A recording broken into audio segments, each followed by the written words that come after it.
Hi friends, welcome back to my channel. నా video చూస్తున్న ప్రతి ఒక్కరికి చాలా చాలా థ్యాంక్స్ అండి. నేను ఈ వీడియోలో వచ్చేసి సత్యానికి పట్టం కట్టినటువంటి హరిశ్చంద్రుని యొక్క కథ ఈ వీడియోలో తెలియజేస్తాను. ఈ వీడియో అయితే స్కిప్ చేయకుండా చూడండి. ఇది కొంతమందికి తెలిసే ఉండొచ్చండి. ఇది విన్నా తెలిసినా కూడాను మళ్ళీ మళ్ళీ వినాలనిపించే, తెలుసుకోవాలి అనిపించే అద్భుతమైన కథ అండి. సత్యసంధతలో ఆదర్శవంతమైన వాడు, మానవాళికి అంతటికి మార్గదర్శకుడు హరిశ్చంద్రుడు. సత్య హరిశ్చంద్రుని కథ మార్కండేయ పురాణంలో ఉందండి. త్రిశంకుడు కుమారుడు హరిశ్చంద్రుడు. సూర్యవంశ రాజుల్లో సుప్రసిద్ధుడు. అయోధ్యను రాజధానిగా చేసుకొని పరిపాలిస్తూ ఉండేవాడు. ఆయన భార్య చంద్రమతి, కుమారుడు లోహితాస్యుడు.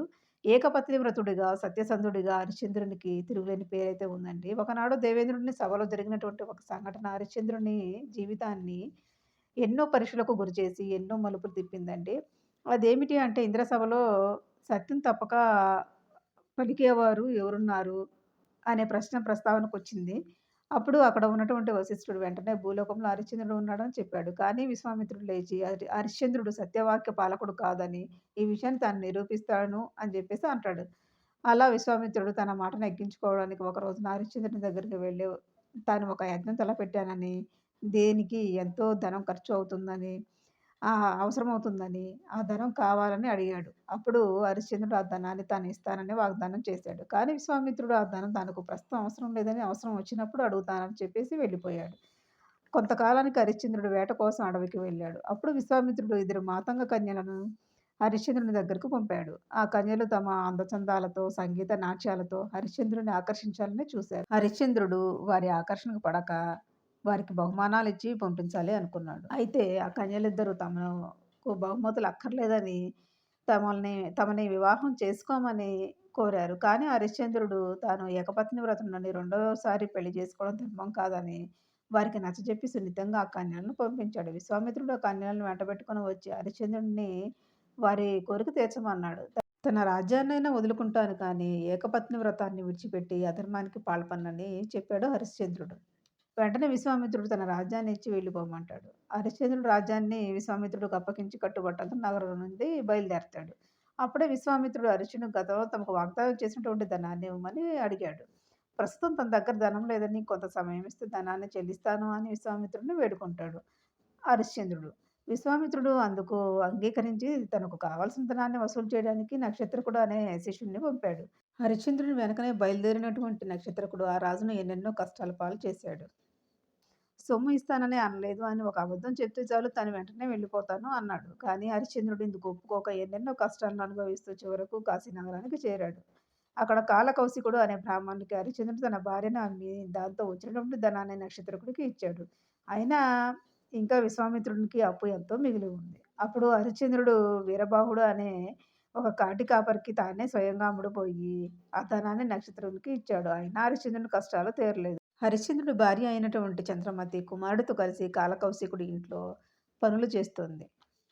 అడవికి దర్భల కోసం వెళ్ళినటువంటి ఆమె కుమారుడు లోహితాస్యుడు పాము కరిచి మరణించాడు. దాంతో కుమారుడికి అంత్యక్రియలు చేయడానికి శవాన్ని తీసుకొని చంద్రమతి శ్మశానానికి వెళ్ళింది. అక్కడ వీరబాహునికి సేవకునిగా కాటి కాపరిగా ఉన్నటువంటి హరిశ్చంద్రుడు శవాన్ని దహనం చేయాలి అంటే కాటి సొంగ చెల్లించి తీరాలని పట్టుబట్టాడు.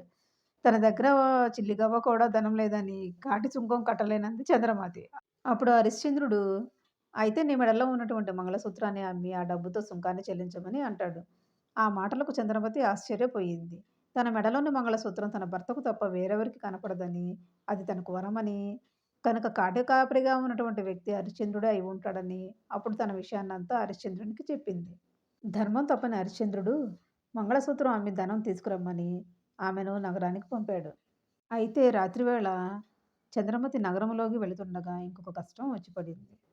కాశీరాజు కుమారుణ్ణి ఎవరో దొంగలు చంపి అతని దగ్గర ఉన్నటువంటి ఆభరణాలను అపహరించి పారిపోతుండగా రాజభట్లు ఆ దొంగలను తరుముకు రాసాగారు.